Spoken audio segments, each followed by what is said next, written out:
They've been at the front line of what's called the war on drugs, and now a group of doctors, lawyers, police and a former premier say it's time for retreat.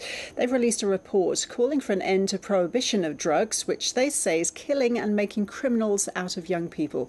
Stephen Jedgetts reports from Canberra. They say it's a war out there, but powerful voices say it was lost years ago, and it's time to question the rules of engagement. I think it'd be dumbing the extreme to say, oh goodness, can't have a debate about that. Of course we can have a debate about that. Successive governments have conducted high-profile crackdowns on illicit drugs. Now some of those who waged those campaigns or who dealt with the fallout say the get tough approach has failed. That the criminal law is impotent in dealing with this problem. More than impotent, in my view, the criminal law is counterproductive. They want punitive laws targeting drug users to be scrapped, and some say there should be a debate on decriminalisation.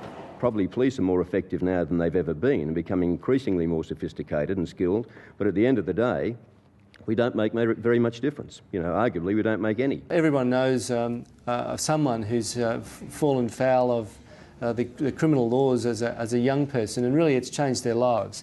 Is that the best way of treating it? I think we should ask the question. Senator Carr put his name to the report before he was made Foreign Minister, but he's not backing away from it, arguing police are wasting their time by targeting people who carry small amounts of drugs.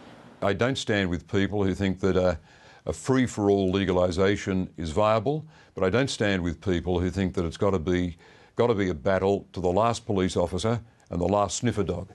The government's happy to have a debate, but that's about it. I'm not in favour of decriminalisation of any of our drug laws.